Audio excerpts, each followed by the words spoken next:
não fosse o IMB, eu creio que eu não estaria desfrutando muitas coisas que Deus tem para mim através da palavra. Eu sou Elisângela e tenho 40 anos. Eu sou natural de Santa Rosa do Sul. Eu vivi a minha vida toda lá. Depois conheci o meu esposo e com 19 anos eu vim para Sombrio. Então eu me converti com 23 anos, a partir de uma busca do meu esposo. Aí quando eu comecei a frequentar, eu já fui decidida a me batizar. Então após o batismo, eu lembro que eu estava numa fila da oferta, eu encontrei a coordenadora na época e eu disse para ela que eu queria ajudar ela a trabalhar com as crianças. Então já vim do encontro face a face com isso na minha mente, no meu coração. E aí em 2004 mesmo eu já comecei a ajudar ela com as crianças durante a rede. Quando eu pegava a Bíblia, era algo muito confuso, né, para mim. Então é aquela questão de tu não consegue ver o que realmente está escrito, fica tudo meio, né, porque não tem nada que te indique, que te dê uma revelação de algumas palavras, te dê direção do que aquilo quis dizer, tu não tem isso. Ler a Bíblia para mim era algo bem complicado, principalmente se eu fosse ler o livro de Apocalipse, seria algo bem difícil, assim, porque eu aprendi na outra congregação que Apocalipse não era um livro legal, era um livro mau.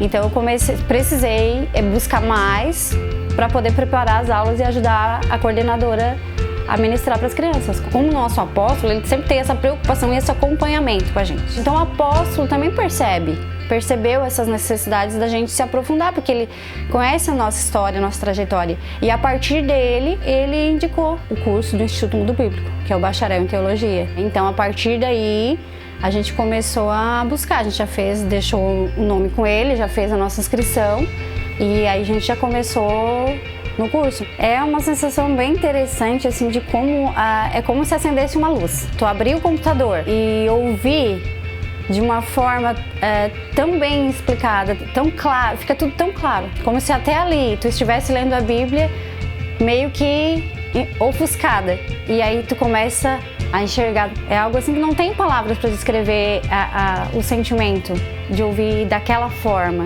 uma forma que tu nunca ouviu antes. Realmente é uma sensação de liberdade. Depois da aula, porque eu esperei o curso até chegar no livro de Apocalipse, né? E o pastor Leonardo começou a falar do livro de Apocalipse. E quando ele começou a falar, meu Deus, aquele peso do livro de Apocalipse caiu por terra. Ele falava de uma forma tão interessante. A primeira frase que ele disse assim, ó: eu sei que muita gente tem medo do livro de Apocalipse. Eu disse, ele tá falando de mim, porque eu tinha esse receio de ler o livro, né? E quando ele começou a falar do amor de Deus, descrito no livro de Apocalipse, meu Deus, eu apaixonei. E realmente eu comecei a entender o amor de Deus descrito no livro de Apocalipse. Foi muito legal. A partir desse curso do IMB, eu comecei a ter muito mais segurança naquilo que eu passo para as crianças. Se não fosse o IMB, eu ia estar ainda num processo muito lento de aprendizagem.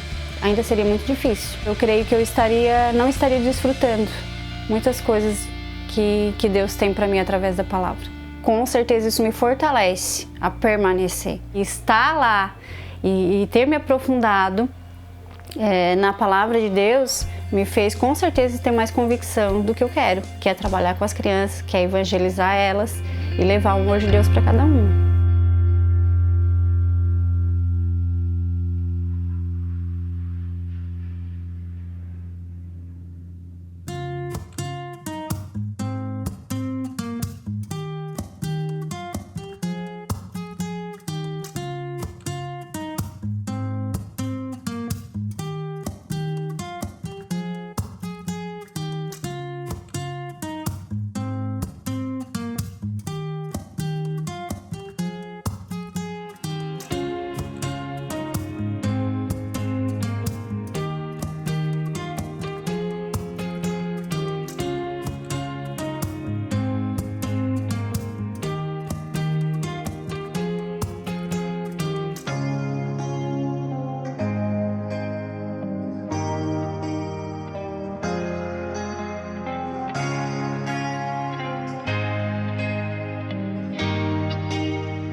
Boa noite, seja muito bem-vindo à nossa aula sobre pandemia e apocalipse. Para mim, que sou professor, eu sinto muita falta de ver o seu rosto. E quando você deixa o seu comentário, isso me deixa extremamente feliz. Então, continua deixando as suas contribuições, aquilo que a gente pode melhorar. Isso para a gente é importante. Para mim, que já estou acostumado com a sala de aula há quase 2 décadas, sentir que você está do nosso lado faz toda a diferença. Ainda mais para a gente conversar um assunto tão importante quando a pandemia, apocalipse, tantas inquietações dentro do nosso coração. E você que não é o nosso aluno, pergunta para os nossos alunos o que eles têm aprendido, como que eles têm sido edificados. A conversa entre vocês também é uma conversa com a gente. E a gente quer estimular isso nessa hora, para que esse estudo possa de alguma forma marcar o seu coração. Nas aulas passadas, a gente conversou primeiro sobre a imaginação, que o desespero é enfrentado quando a eternidade encharca a sua imaginação. Na segunda aula, a gente conversou sobre perseverança, sem a qual a gente não consegue enfrentar os momentos de crise. Na terceira aula, nesse embate entre apocalipse e pandemia, o nosso objetivo é falar sobre esperança, entendendo que o evangelho precisa construir em nós esse sentimento de esperança. Agora, a grande questão que eu faço é como que a gente vai construir esperança? Como que um cristão constrói esperança para enfrentar um dragão? O dragão não é um símbolo do Apocalipse, né? Não é uma imagem. Eu me lembro quando eu tinha 12 anos, eu comecei a ler o livro de Apocalipse e eu tinha medo de ler Apocalipse. E dentro do imaginário de uma criança, quando ele vai vendo o dragão, a serpente, a marca da besta, essas coisas ficam impregnadas. É muito comum com um jovem, um adolescente, depois que lê o livro de Apocalipse, ter algum tipo de sonho ou pesadelo. A minha pergunta é, dentro desse ambiente de Apocalipse, como que você vai construir uma esperança viva para enfrentar essa marcha, esse ataque do dragão? Como que você vai construir esperança para enfrentar o anticristo? Como que você vai construir uma esperança firme para essa oposição da marca da besta? O que não é, e a gente fica tão aflito e a gente fica tão tenso com essas coisas. Que tipo de esperança te protege para a marca da besta e tudo que tem a ver com essa realidade? Da mesma forma, que esperança ou como você constrói uma esperança para enfrentar essa pandemia do Covid-19? Que esperança é tão forte para enfrentar esse tipo de coisas? A marca da besta e a Covid-19 é o primeiro andar, o primeiro pilar que eu quero conversar, e isso nasceu de algumas inquietações. Eu escutei alguns irmãos falando sobre a marca da besta, sobre Apocalipse, e eu quero falar algumas coisas para tranquilizar o seu coração. Quando a Bíblia, lá em Apocalipse, fala da besta, elas desconsideram uma coisa muito importante, é que as pessoas vão se beneficiar com os sinais da besta, né? A besta vai ser popular. Então existe um certo sentimento da besta como alguém sendo impopular. Muito pelo contrário, o texto revela a besta como ela tenta se parecer com o cordeiro, né? Ela tem características justamente para fazer confundir a pessoa comum, sem o discernimento espiritual, de confundir o cordeiro com a besta. Então as pessoas vão se beneficiar dos sinais, das manifestações que a besta fizer.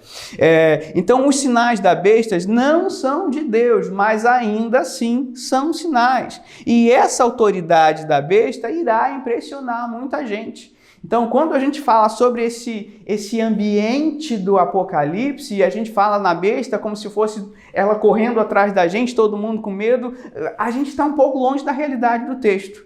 Porque a besta tem uma marca de carisma, ok? Não esqueça disso. Antes de as pessoas serem destruídas por essa realidade maligna, elas vão ser atraídas. Em todo o tempo, as pessoas vão confundir a besta com o cordeiro, e esse é o perigo. O tempo todo haverá essa confusão de identidade, de pessoas que acreditam conhecer o cordeiro, mas que estão seguindo a besta. Se a gente não percebe isso, a gente vai começar a construir imagens falsas da Bíblia. Então, quando eu faço essa relação entre a besta e o Covid-19, eu preciso que você guarde primeiro uma primeira palavra, que é Shema. Shema em hebraico significa ouve. Então, ouve, ó Israel, o Senhor teu Deus é o único Deus. Guarda isso com todo o teu coração, com toda a tua alma e com toda a tua força. Essa é a marca que a gente precisa aprender a criar o contraste com a marca da besta. Se a gente falar sobre marca em Apocalipse e a gente não vier para esse Shema, a gente não vai estar entendendo com profundidade, ok? Então, esse texto que a gente leu de Deuteronômio fala: inculcarás, marcar, forjar, criar nos teus filhos. Significa que você vai falar sobre o Shema, né? O ouve ao Israel. Você vai falar com os teus filhos em todo o tempo. Quando você estiver conversando a caminho da padaria, do açougue, do shopping, ou quando for jogar futebol com teu filho, em qualquer circunstância da tua vida, você vai marcar, costurar dentro da cabeça dos teus parentes, dos teus filhos, que Israel pertence a Deus, que Israel precisa ouvir a voz de Deus e que de todo o coração e de todo entendimento Israel precisa saber que existe apenas um único Deus. Então, quando a gente fala dessa marca, dessa característica, dessa identidade de quem ouve a Deus, de quem entende que Ele é único, acompanha comigo. Marca isso na sua testa e nas costas das suas mãos. O texto fala, a referência que Apocalipse está usando exatamente vem de Deuteronômio. O Shema é que apresenta essa primeira marca. Portanto, concluímos que existe um contraste entre a marca da besta e o Shema. Lembra que Shema significa ouve. Para começarmos nossa história, precisamos entender que a marca do Shema é o poder de ouvir e é o poder de reconhecer que só existe um único Deus. Esse é o ponto de partida, ok? Então, o Shema é um direcionamento. Ouve, o povo de Deus tem que ouvir a voz de Deus e reconhecer que a gente só tem um único Deus. Então, essa é a primeira marca. Assim sendo, a marca da besta precisa ser o oposto. Então, quando a gente entende o que é ser marcado pela besta, significa não ouvir a voz. Ou seja, a marca da besta começa com não ouvir o que vem da palavra. Quem está sendo marcado pela besta, então, inicialmente, é quem não consegue ouvir a palavra, obedecer, se submeter, render a ela, do evangelho, da graça. Em segundo lugar, a marca da besta também vem de não se entender que Deus é o único Deus. E a gente acaba seguindo a uma multiplicidade de deuses. A besta e o Covid-19, essa relação inicial que eu quis fazer, para que você note que esse cidadão romano só tinha acesso ao comércio porque adorava ou cultuava o imperador. Então, na história da humanidade, isso já existiu. É claro que a gente tem essa previsão para o futuro, mas quando a gente pensa na realidade do Apocalipse, aquele cidadão que estava naquela época, para ele se alimentar, o comprar e o vender, ele só tinha acesso a isso se ele cultuasse o imperador. Quem não cultuasse o imperador não comia, não vivia. Então, a marca da besta precisa ser entendida com esse movimento de culto. Então, você se submete a cultuar a besta ou você se submete a cultuar, no caso do passado, ao imperador, para você conseguir comer, vender. Então, lembra dessa palavra aqui que é essencial. Nesse momento da história, os cristãos já viviam vigiados e escondidos. Então é claro que a gente tem essa perspectiva de um futuro onde isso vai acontecer de novo, mas se você não entender essa palavra culto, você não vai entender a palavra besta. Pastor, por que você está fazendo isso? A gente já vai chegar lá. A marca da besta, portanto, é a marca da presunção e do orgulho do homem, da sua vaidade. Existem partidos políticos que têm a marca da besta, porque são orgulhosos, porque não ouvem a voz de Deus. Existem pastores hoje que já têm a marca da besta, porque são orgulhosos, são vaidosos, porque não entendem que só existe um único e soberano Deus. Existem todo tipo de pessoas que já estão marcadas para a besta porque elas prestam culto a quem não é Deus. Existem igrejas e denominações inteiras marcadas hoje por esse sinal e não tem nenhum chip. Essa é que é a grande ironia. Então, portanto, falar sobre chip sem entender a marca da besta é dar um tiro no pé. A gente está se perdendo na história. A gente não está entendendo o que o texto tem para dar e ensinar para a gente. Porque isso não vai nos preparar para aquele dia e para tais acontecimentos. Então, se a gente perde de perspectiva o culto e perde de perspectiva o que significa marcar, então ser marcado pelo Cordeiro significa ouvir o Cordeiro. Lembra do que Jesus fala?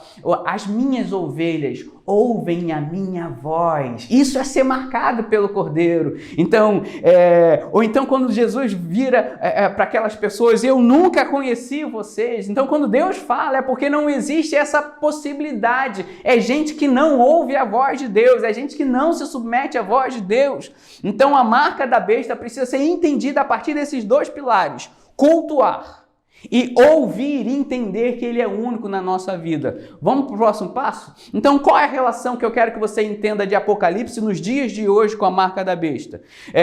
Por que você não precisa ter medo da vacina, do remédio, do vírus? Então, aonde que eu estou chegando? Por que eu construí essa relação? Porque eu já escutei ovelhas, irmãozinhos, que estão desesperados, que quando sair a vacina do Covid-19, não querem se vacinar, porque eles estão preocupados que vão vir nanochips dentro da gente e esses nanochips vão marcar a gente para besta. Não, querido, não é isso. Não é isso, a marca da besta não tem a ver com isso. É claro que a gente tem que entender se essa vacina foi provada, é satisfatória, realmente tem um poder de cura. Então, a gente não vai se desesperado a querer tomar qualquer tipo de medicação. Mas eu tenho visto, infelizmente, no nosso meio, pessoas que estão desesperadas e fazendo uma relação entre a vacina do coronavírus e a marca da besta. Por favor, não caia nessa. Isso não está na Bíblia. Ok? Combinado? Então, essas pessoas, por ignorância, vão recusar um remédio que pode salvar a vida delas. Não faça isso. Isso é sério. Então, só isso. A primeira parte da nossa conversa é só isso. E, ao mesmo tempo, para mim, tudo isso. Porque isso pode salvar a vida de muita gente, se a gente entender que a marca da besta é uma coisa e a vacina do coronavírus é uma coisa radicalmente diferente. Não tem a ver, ok? Não deixe o pedido do teu irmão em Cristo, não deixe que te coloque em medo. E usando a Bíblia para te colocar medo. E o futuro?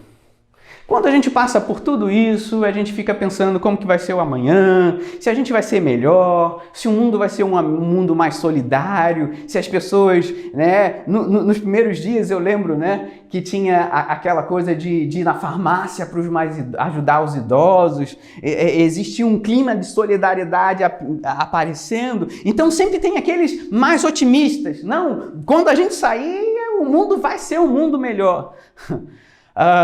Eu preciso dizer uma coisa para você, biblicamente. Não espere um mundo melhor, mas trabalhe por uma igreja mais forte. Entende a diferença? É muito diferente você ter o desejo, o sonho de ver um mundo melhor e você ser trabalhador para que a igreja se torne cada vez mais forte no tempo que a gente vive. Mudanças efêmeras vão acontecer. O que são mudanças efêmeras? Então, quando passar tudo isso, então você vai ver uma certa cordialidade, você vai ver certos movimentos, mas que vão ser rápidos.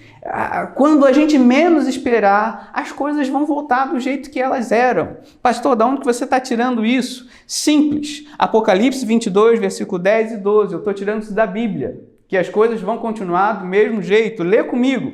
E disse-me, não cele as palavras da profecia desse livro, porque próximo está o tempo. Quem é injusto, seja injusto ainda. E quem é sujo, seja sujo ainda. E quem é justo, seja justificado ainda. E quem é santo, seja santificado ainda.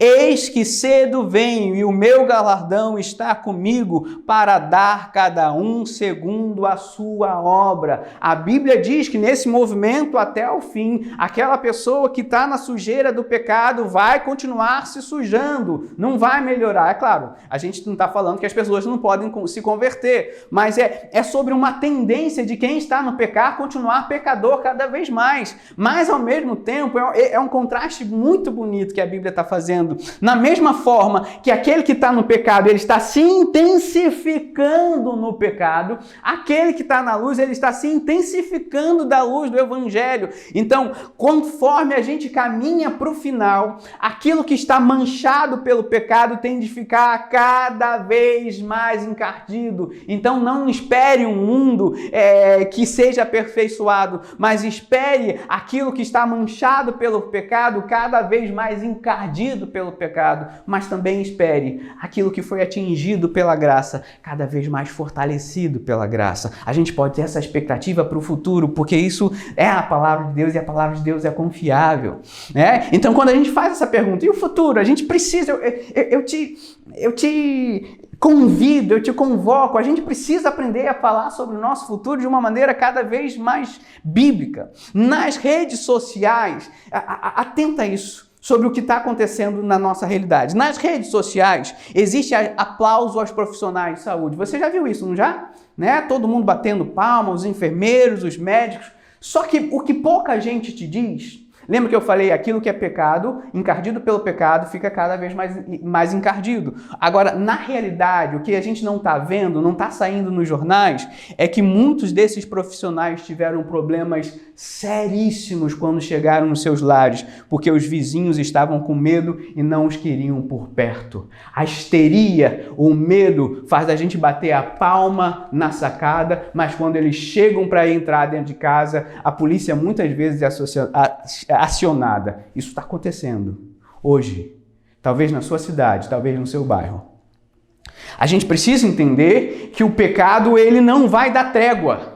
Então essa aparência de que as coisas agora, a sociedade vai ficar melhor, não. Lembra do versículo que a gente diz? O versículo diz que o que está encardido com pecado vai ficar encardido com pecado. E aquilo que está encharcado de graça vai reluzir cada vez mais graça. E é isso que a gente precisa associar com o nosso futuro. Mas, para a gente conversar sobre o futuro, qual é o nome, qual é o tema da nossa aula? Esperança. A gente precisa aprender a construir esperança. E não existe futuro se a gente não tiver esperança. Se uma pessoa deprimida é justamente uma pessoa que perdeu a capacidade de desejar. Uma pessoa deprimida é justamente uma pessoa que foi atropelada de forma que a sua esperança começa a minguar. A depressão é uma doença que atinge a esperança do ser humano.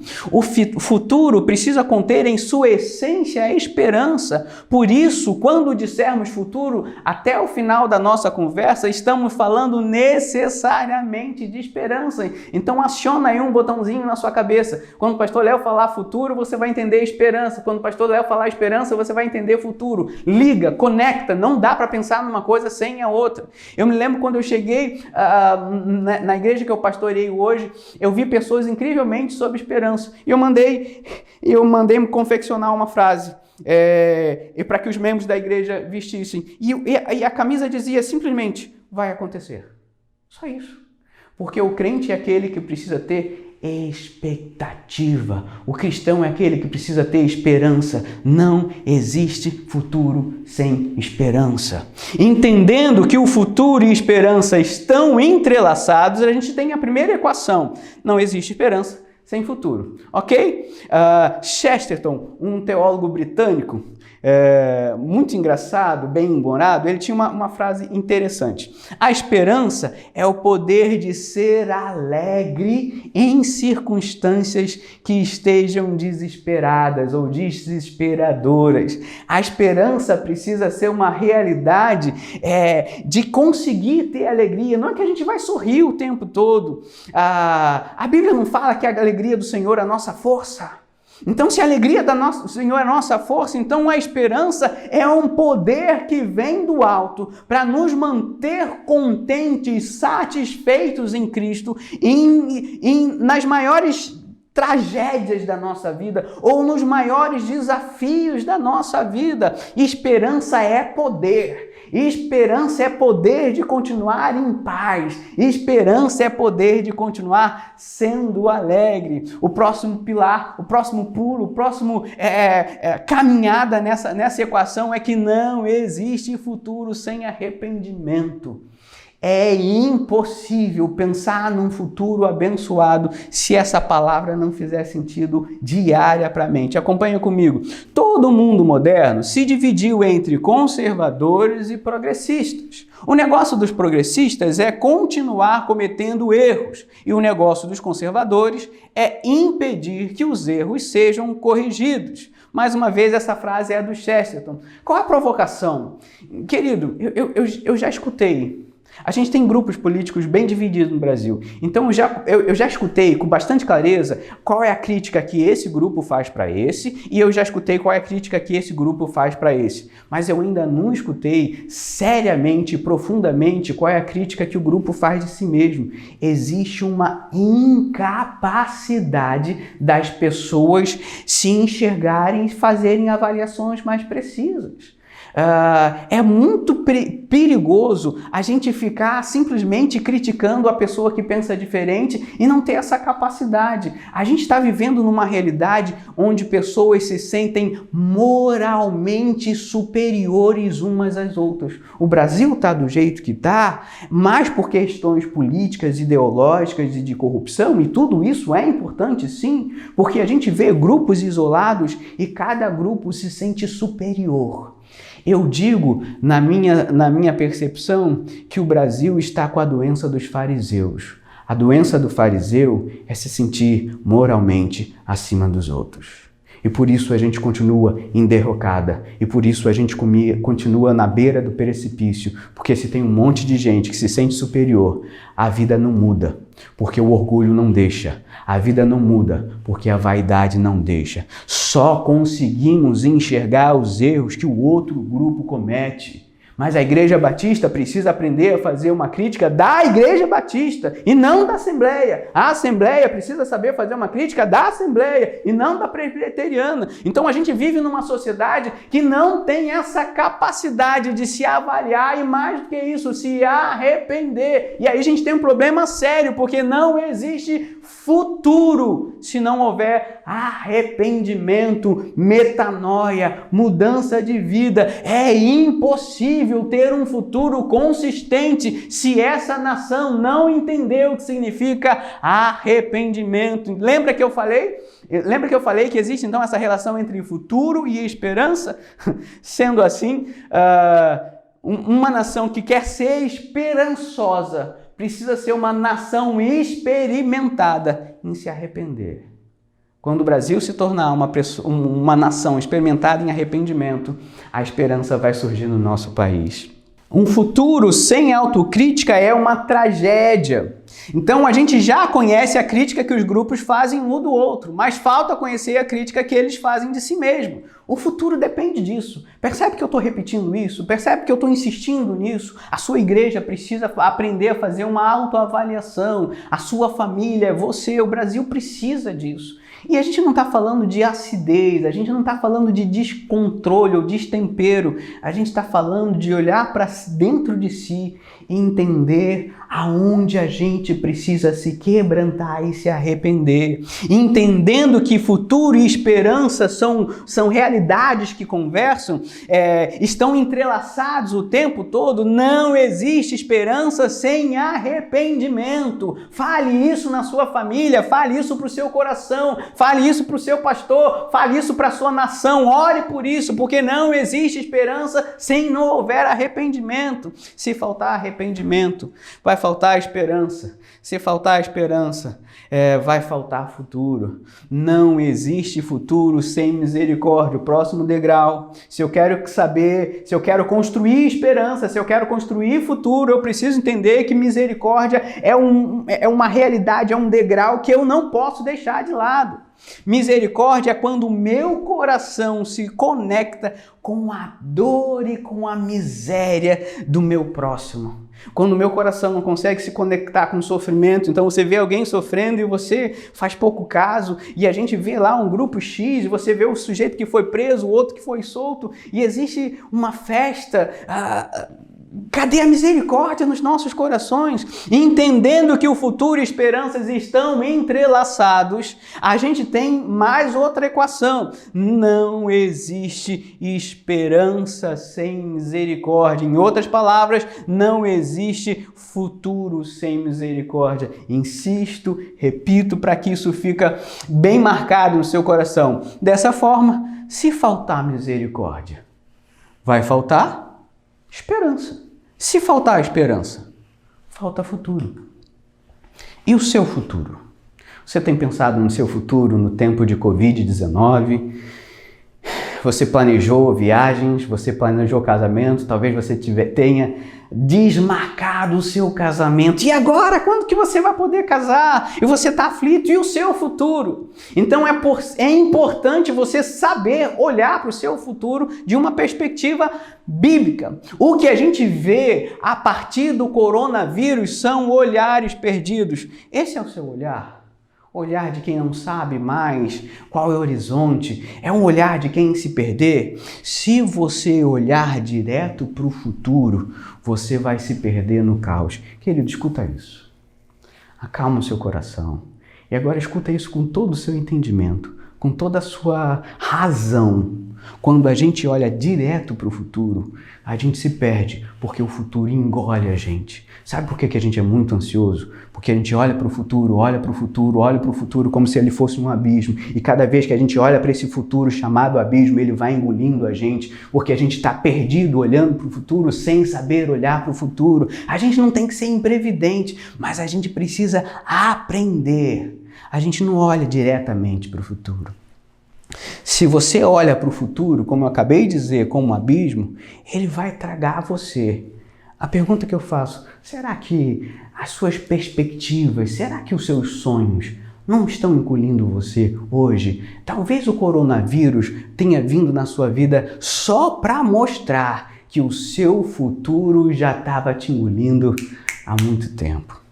Você olha para o casamento, para a viagem, para a construção da casa, para a reforma da casa, para a profissão, para a sua promoção que você tanto deseja, para a mudança de emprego que você tanto deseja. Você olha para a sua dívida que você quer pagar, que você não consegue pagar. Você olha para o crescimento dos seus filhos, que profissão que eles vão ter. Você olha para um monte de coisa e quando você olha, você fica cada vez mais perdido.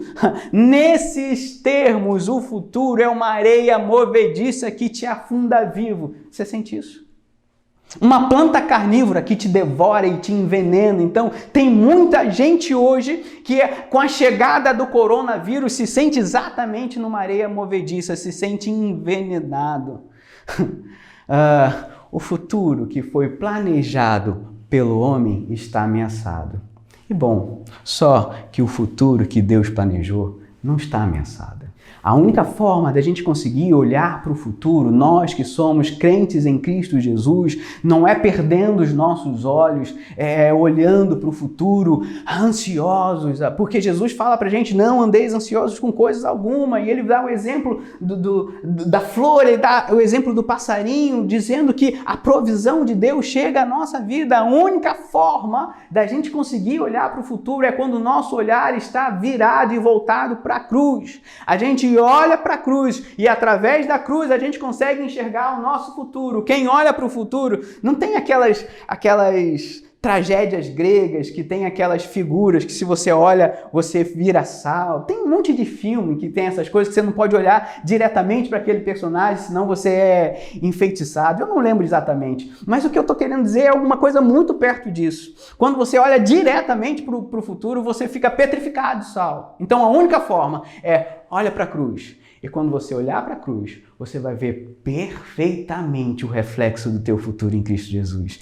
É a única forma de você olhar para o futuro sem ser despedaçado pela ansiedade. É a única forma. Então a pergunta é, Qual futuro você consegue enxergar? Você consegue enxergar o futuro que está ameaçado porque você fez planos e eles não estão concretizando? Ou você consegue enxergar o futuro que Deus planejou e esse futuro na sua vida não está ameaçado? Uma data de casamento pode ser remarcada, mas o futuro de Deus para você não vai ser destruído, porque o Senhor é o dono da história e ninguém rouba a história da mão do Criador e do dono da história. Aquele que está ameaçado não é o futuro real, aquele que está ameaçado são os nossos planos falhos, e esses planos falhos podem e devem ser ameaçados para que a gente entenda e consiga depender do Senhor. As pessoas com seus planos e manias de controle estão com raivas frustradas nesse tempo de pandemia. Mas tudo bem, isso vai passar. Quando a graça sustentar o seu coração, esse sentimento vai passar. Os que planejavam parece que não vão acontecer como imaginavam. Mas que bom, vai acontecer exatamente do jeito que o Mestre imaginou. A igreja precisa estar confiante. Porque apesar dos nossos planos não estarem acontecendo, a igreja precisa estar confiante, porque os planos do Rei estão em curso. Os planos do Rei vão ser realizados. E a pergunta que eu faço para você, você acredita que esses planos continuam seguros? Porque você faz plano para o seu casamento, você faz plano para os seus filhos, você quer que seu filho tenha uma boa profissão, se case com uma boa moça, ou se case com um bom moço, e você faz planos, você ora, chora pelos seus filhos, você geme diante de Deus, você começa a fazer planos pelos seus filhos, e às vezes quando você sente o seu filho, a sua filha desviando, você se sente desesperado, mas nessa hora eu tenho uma tarefa muito simples para você. Os planos do futuro do Senhor, os planos do futuro da igreja estão seguros na mão do Rei. Descansa. Descansa o seu coração. Não é você que controla o futuro. Nunca foi. A pandemia veio só para te lembrar. Lembra do que a gente conversou? A única possibilidade de olhar tanto para o passado quanto para o futuro. Os nossos olhares não são perdidos em circunstâncias.